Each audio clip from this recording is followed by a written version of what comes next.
আসসালামু আলাইকুম প্রিয় দর্শক, আজকে আমি আপনাদের সাথে শেয়ার করতে চলেছি ডিম আর আলু দিয়ে কাবাব।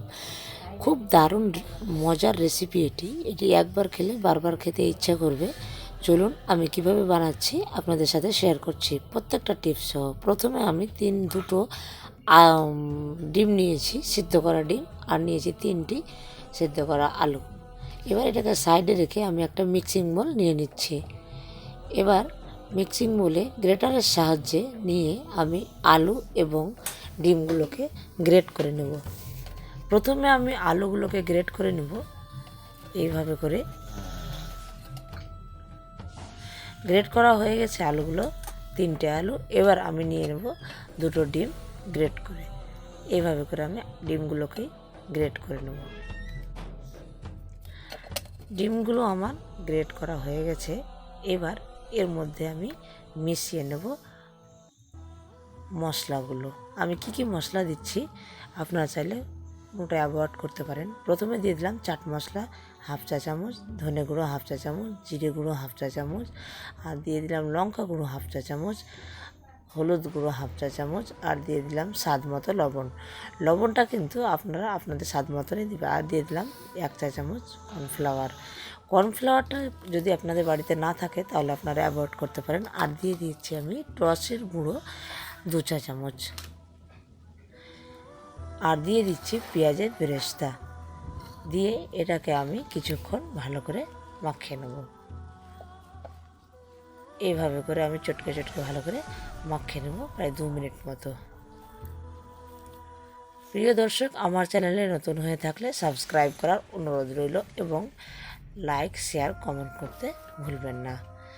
এবার মাখানো হয়ে গেলে আমি এতে আরও কিছু অ্যাড করব। আমি প্রথমে দিয়ে দেবো 1 চা চামচ ভিনেগার।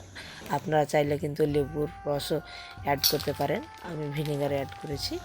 আর দিয়ে দেবো আমি বেসন পরিমাণ মতো।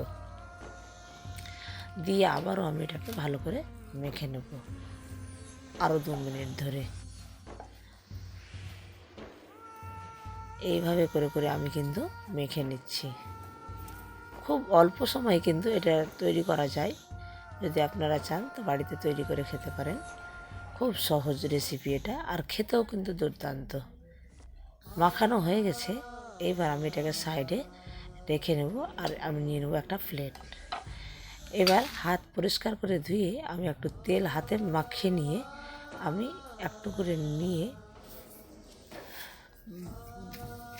এবার গোল গোল করে আমি কাবাবের সাইজটা দিয়ে নেব। এইভাবে করে কিন্তু আমি কাবাবের সাইজটা দিয়ে নিলাম।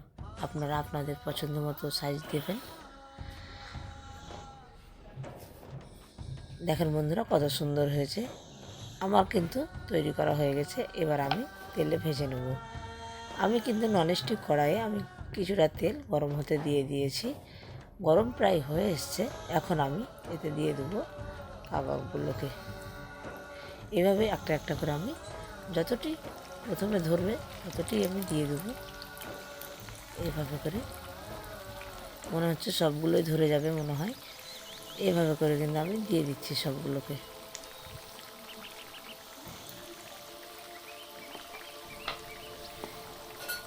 এবার এগুলোকে আমি লাল লাল করে ভেজে নেব মিডিয়াম আছে।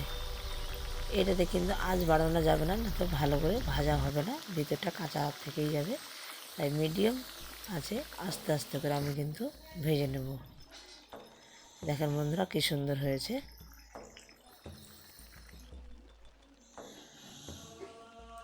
এবার ভাজা হয়ে গেছে। আমি এটাকে তেলটা ছেঁকে ছেঁকে তুলে নিচ্ছি প্লেটে। দেখেন বন্ধুরা কত সুন্দর হয়েছে। আপনারা যদি এরকম নিত্য নতুন ভিডিও পেতে চান তাহলে আমার চ্যানেলটা সাবস্ক্রাইব করে বেল আইকনটি বাজিয়ে দেবেন। আজকের রেসিপি এই পর্যন্তই। দেখা হবে অন্য কোনো রেসিপি নিয়ে ইনশাআল্লাহ। আসসালামু আলাইকুম।